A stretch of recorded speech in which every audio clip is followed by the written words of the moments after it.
बिस्मिल्लाहिर्रहमानिर्रहीम अस्सलामुअलैकुम एवरीवन।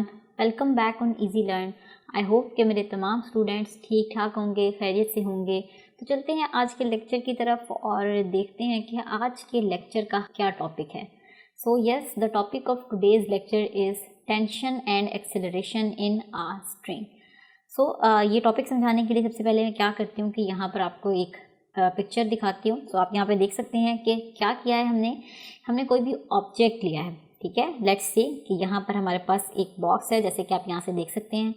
इस बॉक्स को हमने एक स्ट्रिंग के साथ अटैच कर दिया और हमने किया क्या है कि इस स्ट्रिंग को बाद में इस पोल के साथ अटैच कर दिया ताकि हम अपने ऑब्जेक्ट को सस्पेंड कर सकें, ठीक है। एक स्ट्रिंग ली है हमने, उसके साथ एक ऑब्जेक्ट अटैच किया है और बाद में उस स्ट्रिंग को हमने इस पोल के साथ अटैच कर दिया ताकि हम इसे सस्पेंड कर सकें, ठीक है। और क्योंकि हमने बिहेवियर पढ़ना है टेंशन का और एक्सेलरेशन का इन दिस स्ट्रिंग। अब ये जो स्ट्रिंग है इसके अंदर जो टेंशन और एक्सेलरेशन का जो बिहेवियर होगा वो हमने डिस्कस करना है। जैसे कि हमें पता है कि जब हमने कोई भी ऑब्जेक्ट लिया है तो इसका कोई ना कोई तो मास होगा, ठीक है। यहाँ पर W, ये आप देख सकते हैं यहाँ पर ये जो W है ये रिप्रेजेंट कर रहा है इस ऑब्जेक्ट के वेट को, ठीक है। इसका कोई ना कोई वेट था ऑब्जेक्ट का, तो इसे हमने रिप्रेजेंट कर दिया बाय W। तो जब हमने इस वेट को अटैच किया स्ट्रिंग के साथ, ये क्या था, एक्शन था। और जैसे कि हमने अपने प्रीवियस लेक्चर में भी पढ़ा न्यूटन के थर्ड लॉ में कि हर एक्शन का कोई ना कोई रिएक्शन होता है। हमने क्या किया, एक्शन करवाया इस स्ट्रिंग के साथ, इसके ऊपर ये ऑब्जेक्ट अटैच कर दिया। आप देख सकते हैं कि यहाँ पे फोर्स लगी इसके वेट की जो कि डाउनवर्ड थी। इस एक्शन का रिएक्शन क्या होगा कि इस स्ट्रिंग में एक फोर्स प्रोड्यूस होगी, that is called tension. Clear, her action का एक रिएक्शन था। यहाँ पर वेट के अगेंस्ट क्या रिएक्शन हुआ, टेंशन का। और वो हमेशा, हमने प्रीवियस भी पढ़ा कि जो भी रिएक्शन फोर्स होगी वो हमेशा ऑपोजिट इन डायरेक्शन होगी। एक्शन की फोर्स डाउनवर्ड थी और रिएक्शन की फोर्स इसके ऑपोजिट होगी, यानी कि अपवर्ड होगी। ये जो स्ट्रिंग आप देख रहे हैं इसमें एक फोर्स जनरेट होगी, दैट इज रिएक्शन फोर्स। और वो कौन सी फोर्स है, टेंशन की, ठीक है। Let W be the weight of the block. ये ब्लॉक था, इसका वेट W है। The block pulls the string downwards. Block ने स्ट्रिंग को डाउनवर्ड्स खींचा है by its weight. This causes a tension in the string. इससे स्ट्रिंग में एक टेंशन जनरेट हुई जिसे हमने नेम दे दिया T का। The tension T in the spring is acting upwards at the block. क्योंकि W जो था वो एक्शन था और इसके अगेंस्ट, इसके ऑपोजिट डायरेक्शन में रिएक्शन हुआ और इसलिए टेंशन की जो डायरेक्शन थी वो अपवर्ड थी। As the block is at rest, therefore the weight of the block acting downwards must be balanced by the upward tension in the string। ये वही बात जैसे कि मैंने आपको भी बताया कि इस एक्शन की फोर्स को बैलेंस करने के लिए हमारे पास एक रिएक्शन की फोर्स आएगी, दैट इज कॉल्ड टेंशन, और वो अपवर्ड इन डायरेक्शन होगी। Clear, the tension T in the string must be equal and opposite to the weight of the block। और न्यूटन का थर्ड लॉ भी हमें यही बताता है कि जो रिएक्शन की फोर्स होगी, यानी कि टेंशन की जो फोर्स जनरेट हो रही है यहाँ पे, वो क्या होगी, इक्वल होगी but opposite in direction to the weight of the block. और ये बात मैंने आपको काफ़ी दफ़ा समझा दी है। आई होप कि आपको ये चीज़ क्लियर हो गई होगी। चलते हैं, ये हमारा एक जनरल सा डिस्कशन थी। अब हम असल टॉपिक की तरफ मूव करते हैं। The topic is vertical motion of two bodies attached to the ends of a string that passes over a frictionless pulley. यहाँ पर समझाने के लिए मैं आपको फिर से एक फिगर दिखाती हूँ। आप यहाँ से देख सकते हैं कि एक फिगर है हमारे पास। क्या किया है हमने, यहाँ पर हमने दो ऑब्जेक्ट्स लिए हैं। एक को हमने नेम दे दिया है, एक ऑब्जेक्ट A है और दूसरा ऑब्जेक्ट जो है वो B है। क्लियर, यहाँ पर दोनों के अलग अलग मैसेज। अगर आप गौर करें ऑब्जेक्ट A पे, तो जो हमारा A ऑब्जेक्ट है वो लार्जर इन साइज है as compare to B। A object बड़ा है, B ऑब्जेक्ट छोटा है। तो जो ऑब्जेक्ट बड़ा है उसका मैस भी ज़्यादा होगा और जो ऑब्जेक्ट छोटा है उसका मैस भी कम होगा। Clear, consider the two bodies A and B of masses m1 and m2 respectively. Let m1 is greater than m2। Mass m1 जो है ये ग्रेटर है एज कम्पेयर टू m2 क्योंकि बॉडी भी बड़ी है। The bodies are attached to the opposite ends of inextensible string. अब inextensible string कौन सी होती है, जिसमें इलास्टिसिटी ना हो, यानी कि इसमें कोई भी लचक ना आए। अगर लोड पड़ रहा है स्ट्रिंग पर तो वो लंबी नहीं हो, स्ट्रेच नहीं करे। ठीक है। सो इन एक्सटेंसिबल स्ट्रिंग ली हुई है हमने यहाँ पर।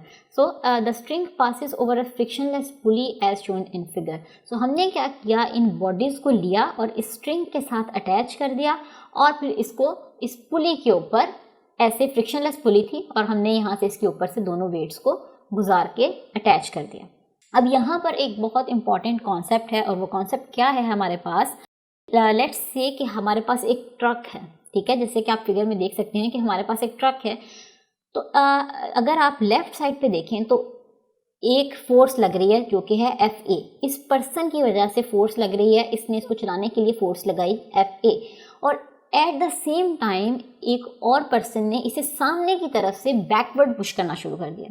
जो पहले वाला पर्सन था उसने इसे आगे की तरफ पुश किया, बट जो सेकंड पर्सन था उसने इसे पीछे की तरफ पुश किया।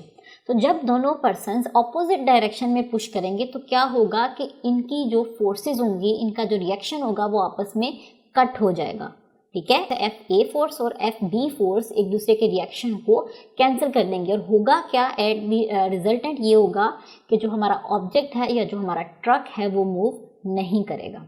और अगर यही दोनों पर्सन सेम डायरेक्शन से फोर्स लगाएं तो क्या होगा, तो फोर्स एड अप हो जाएगी। जैसे कि आप दूसरी फिगर में देख सकते हैं कि अगर यही दोनों पर्सन्स एक ही डायरेक्शन में गाड़ी को अगर फोर्स लगा रहे हैं तो क्या होगा कि इन दोनों की फोर्स एड अप हो जाएगी, फोर्स डबल हो जाएगी, तो गाड़ी जो है वो मूव करना शुरू कर देगी। बट अगर वही दोनों पर्सन्स डिफरेंट डायरेक्शन से फोर्सेस लगाएंगे तो उनकी फोर्सेस आपस में कट हो जाएंगी और at the end, at the resultant, हमारे जो ऑब्जेक्ट है या हमारी जो गाड़ी है वो मूव नहीं करेगी। बट अगर वो सेम डायरेक्शन से लगाएंगे तो उनकी फोर्सेस एड अप हो जाएंगे, ठीक है। सो ये कॉन्सेप्ट बहुत ज़रूरी था। सो अब चलते हैं टॉपिक की तरफ। सो हमें पता है कि the body A being heavier must be moving downwards. तो जब हमने इन दोनों मैसेज को इक्वल रख के इस पुली के साथ फ्री कर दिया, छोड़ दिया, तो क्या होगा कि जिस बॉडी का मैस ज़्यादा होगा वो डाउनवर्ड मूव कर देगी और जिस बॉडी का मैस कम होगा, लाइटर होगी, वो अपवर्ड मूव करेगी, ठीक है। जैसे कि अभी मैंने आपको बताया कि जिस तरफ से फोर्स ज़्यादा लग रही होती है बॉडी उस डायरेक्शन में मूव कर जाती है। तो आपने देखा कि इसकी फोर्स डाउनवर्ड एक्ट कर रही थी क्योंकि इसका वेट ज़्यादा था। सो जब इसका वेट ज़्यादा है तो ब्लॉक A जो है वो डाउनवर्ड मूव कर जाएगा, ठीक है। और at the same time the body B attach to the other end of the string moves up. जब ये नीचे मूव करेगी तो बॉडी B जो है वो अपवर्ड मूव करेगी। सो इन दोनों साइड्स में टेंशन जनरेट होगी अपने अपने वेट के अकॉर्डिंग।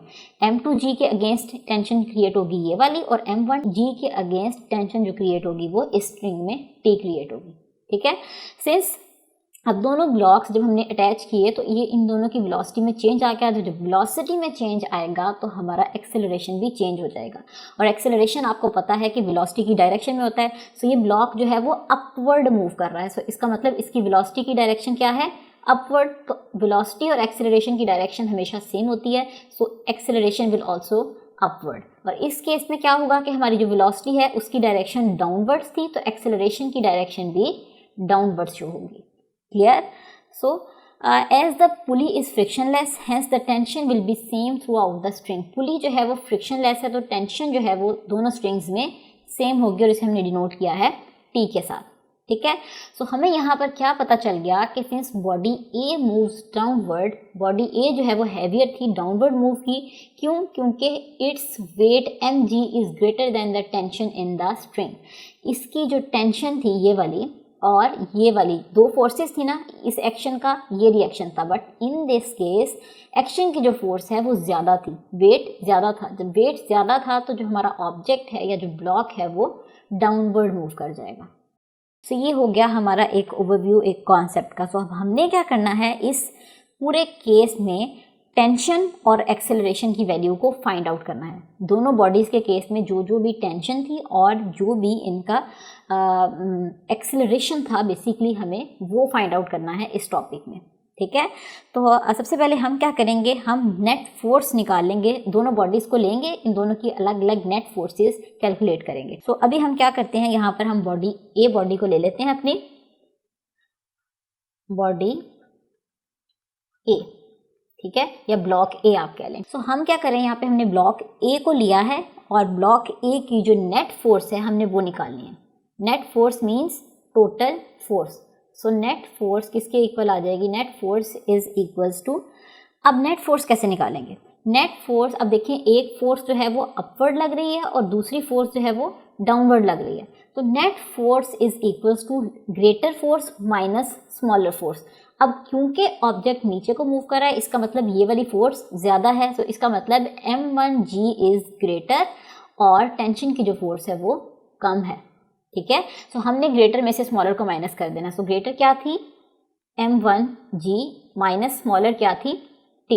ये हमेशा आपने याद रखना है कि जब भी आपने नेट फोर्स निकालनी है आपने greater force minus smaller force कर देना, तो आपके पास नेट फोर्स आ जाएगी। So greater force m1g and smaller force is t। So यहाँ से निकल आई हमारे पास net force of block A या बॉडी ए।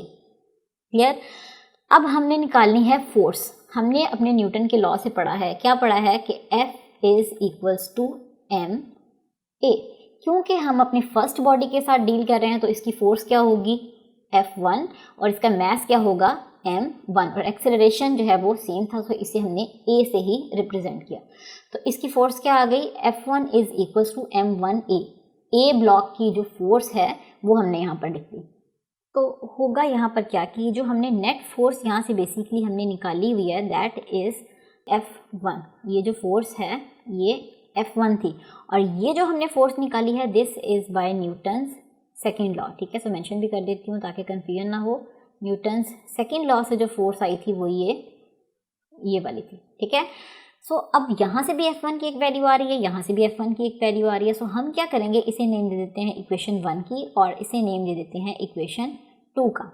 तो अब हम क्या करेंगे कि इक्वेशन 1 और इक्वेशन 2 को कंपेयर कर लेंगे, क्योंकि F1 की ही दोनों वैल्यूज़ हैं। सो हम यहाँ पर कर लेंगे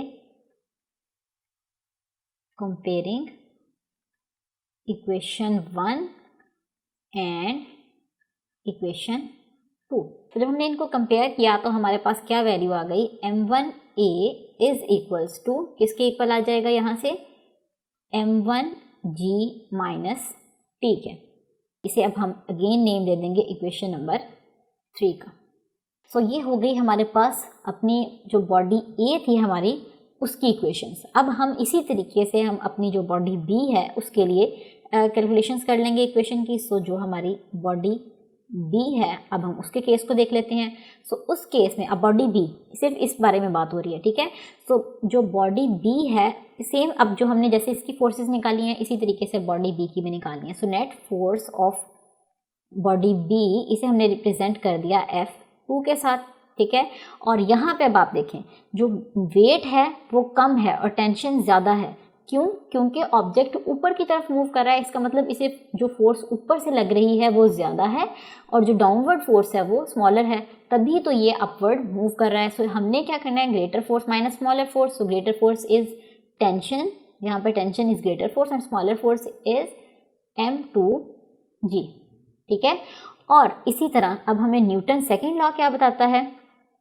न्यूटन्स का सेकेंड लॉ हमें बताता है, क्या बताता है कि F is equals to ma। Since हम बॉडी 2 की बात कर रहे हैं तो इसकी फोर्स को हम नेम दे लेंगे F2 को और इसके मास को हम नेम दे लेंगे m2 का। ठीक है, तो इसी तरीके से अगेन आपने क्या करना है कि कंपेयरिंग कर लेनी है। Comparing,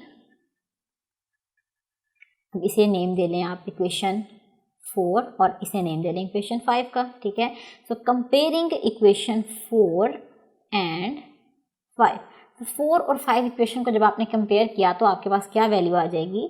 m2a is equals to t minus m2g।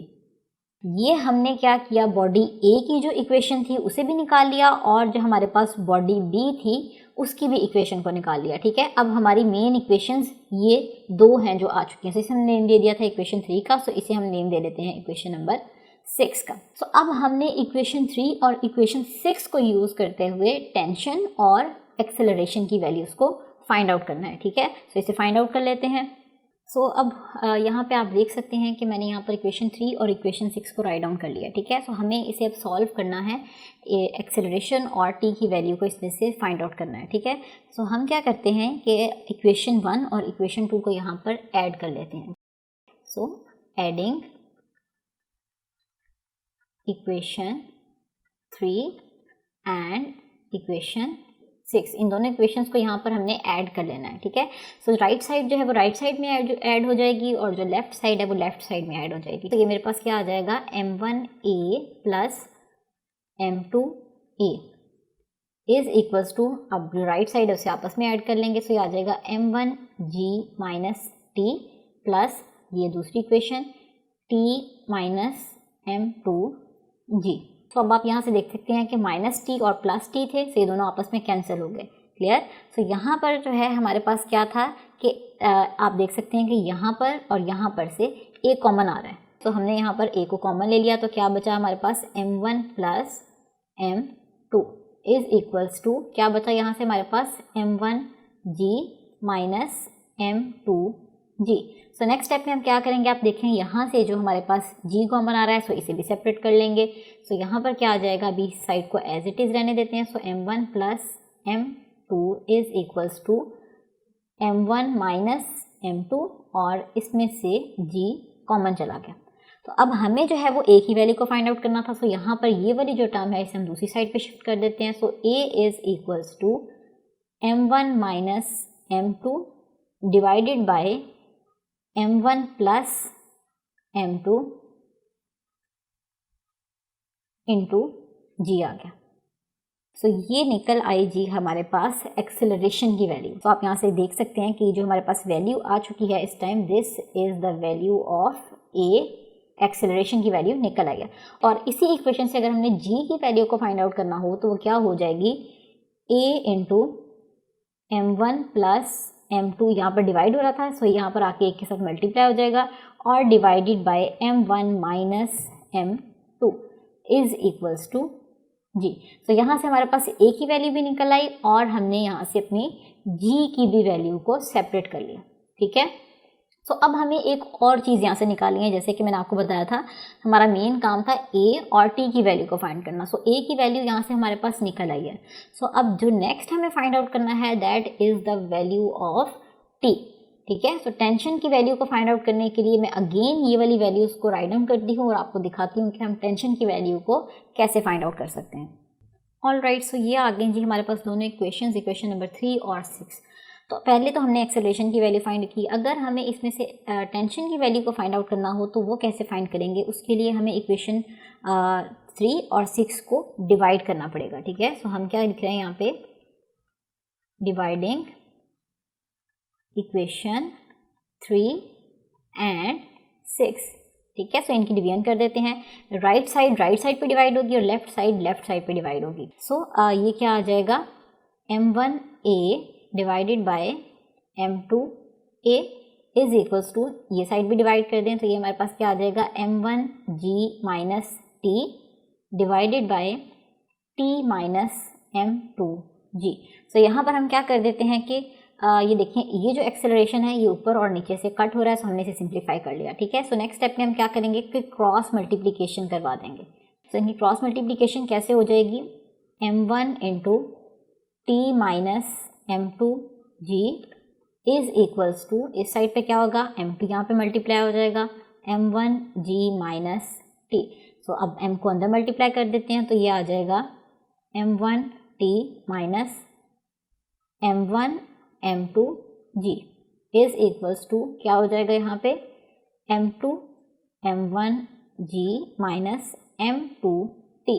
तो यहाँ पे t वाली जो टर्म है वो यहाँ पे भी आ रही है, यहाँ पे भी आ रही है, ठीक है। सो हम ये जो नेगेटिव वाली टर्म है इसे इस साइड पे शिफ्ट कर देते हैं ताकि हम t वाली टर्म्स को इकट्ठा करके इनमें से t को कॉमन लेके t की वैल्यू को फाइंड आउट कर लें, ठीक है। सो t वाली टर्म्स को एक साइड पे कर लेते हैं और बाकी g वाली जो टर्म्स हैं इन्हें एक साइड पे कर लेते हैं, ठीक है। सो ये क्या आ जाएगा, m1t माइनस था, इधर आके ये वाली टर्म क्या हो जाएगी, m2t इज इक्वल्स टू, ये वाली टर्म ऑलरेडी थी m1 m2, सो इनकी मैं तरतीब चेंज कर रही हूँ और यहाँ पे माइनस वाली ये टर्म थी ये आकर क्या हो जाएगी, प्लस हो जाएगी। So this is m1 m2g। सो अब यहाँ पर क्या होगा कि ये देखें यहाँ से t कॉमन आ रहा है, ठीक है। सो हमने क्या किया, यहाँ से t को कॉमन ले लिया तो हमारे पास क्या बच गया, m1 plus m2 is equals to, अब ये देखिए ये सेम टर्म्स हैं तो इसका मतलब ये आपस में ऐड हो जाएंगी, तो क्या आंसर आ जाएगा, 2m1 m2g।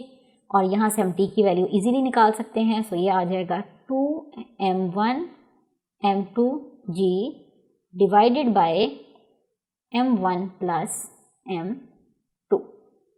सो अब आपने यहाँ से देखा कि यहाँ से जो है हमने अपनी टेंशन की भी वैल्यू को फाइंड आउट कर लिया है। बस आपको इक्वेशंस बनानी आनी चाहिए, उसके बाद तो नॉर्मली हम जैसे अपनी इक्वेशंस को सॉल्व करते हैं बिल्कुल उसी तरीके से सॉल्व करेंगे और हमने अपनी तीनों इक्वेशंस, तीनों वैल्यूज़ जो हैं वो फाइंड आउट कर ली हैं। ठीक है, तो ये हो गया जी हमारा आज का टॉपिक, और आज के टॉपिक से रिलेटेड ही मैं आपको एक एग्जाम्पल भी करवाऊँगी, इन फार्मूलाज को बेसिकली इम्प्लीमेंट करना सिखाऊंगी। सो जल्दी से हम इस एग्जाम्पल को भी देख लेते हैं कि जब हमारे पास प्रैक्टिकल एग्जाम्पल आएगी तो हम इसे कैसे सॉल्व करेंगे। Alright, so this is example 3.4, 2 message this and this, 2 message हैं हमारे पास। ठीक है, और ये इन एक्सटेंसिबल स्ट्रिंग के एंड्स पर अटैच किया हुआ है हमें। ठीक है, सो आप देख रहे हैं ये वही वाला केस है हमारे पास जो कि फ्रिक्शनलेस पुली के ऊपर से इन एक्सटेंसिबल स्ट्रिंग के साथ 2 मैस अटैच किया है। हमें उसका एक्सेलरेशन फाइंड आउट करना है और उसकी टेंशन को फाइंड आउट करना है। सो ये असल पहचानना आपने इसे यहाँ से है कि मूविंग वर्टिकली, जो हमारा केस हमने डिस्कस किया अभी पीछे वो बेसिकली मूविंग वर्टिकली था। तो अपना जो भी डाटा यहाँ पर गिवन है उसे राइट डाउन कर लेते हैं। So m1 is equals to 5.2 kg, और यहाँ से हमारे पास m2 की क्या वैल्यू है, m2 is equals to 4.8 kg। ठीक है, m1 आ गया, m2 आ गया, इसके अलावा हमें कुछ भी यहाँ पर गिवन नहीं है। लेकिन हमें पता है कि g की वैल्यू क्या होती है, हम यहाँ पे मेंशन कर लेते हैं, g is equals to 10 metre पर सेकेंड स्क्वायर। अब बेसिकली हमें इसमें से a और t को फाइंड आउट करना है। ठीक है, सो a का फॉर्मूला अभी हमने पीछे भी डिराइव किया। a का क्या फॉर्मूला है, a is equals to m1 minus m2 divided by m1 plus m2, और ये किससे मल्टीप्लाई होता है, g के साथ। ठीक है, तो हम क्या करेंगे, सिंपली यहाँ पर जस्ट वैल्यूज पुट कर देते हैं। m1 की क्या वैल्यू है, 5.2 माइनस 4.8 डिवाइडेड बाय 5.2 प्लस 4.8, और इसे मल्टीप्लाई कर देंगे बाय 10 क्योंकि g की वैल्यू है 10। ठीक है, सो हमने जब इसे सॉल्व किया तो हमारे पास एक्सेलरेशन की वैल्यू आ गई, दैट इज 0.4 मीटर पर सेकेंड स्क्वायर। ठीक है, सो हमारी एक चीज़ जो है वो फाइंड आउट हो चुकी है कि हमें एक्सेलरेशन करना था find out. So second thing that we have to find out is the value of tension. Tension की वैल्यू को फाइंड आउट करना है। सो हमें पता है कि टेंशन का क्या फॉर्मूला होता है, जस्ट आपने सिंपली फॉर्मूलाज यहाँ पे बस इंप्लीमेंट कर देने हैं। सो टेंशन का फॉर्मूला अभी हमने डिराइव किया, that is 2m1 m2 g divided by क्या था, m1 प्लस m2। तो सिंपली क्या करेंगे, यहाँ पर हम वैल्यूज रिप्लेस कर देते हैं। सो जो a वाला पार्ट था इसे मैं यहाँ से थोड़ा सा सेपरेट कर देती हूँ, तो वैल्यूज पुट कर देते हैं। तो ये आ जाएगा 2 into 5.2 multiply by 4.8 multiply by 10 और डिवाइडेड बाय क्या है 5.2 प्लस 4.8।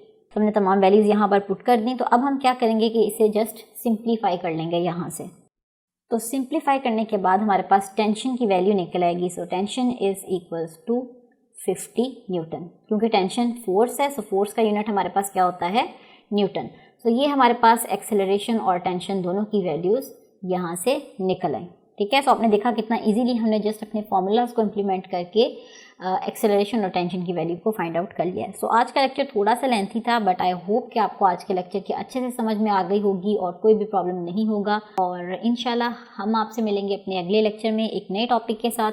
तब तक के लिए अपना बहुत सारा ख्याल रखिएगा, दुआओं में याद रखिएगा। और एक और बात कि आज के लेक्चर का और बाकी के तमाम लेक्चर्स का फीडबैक देना मत भूलिएगा। मिलते हैं अपनी अगली क्लास में, तब तक के लिए अल्लाह हाफिज़।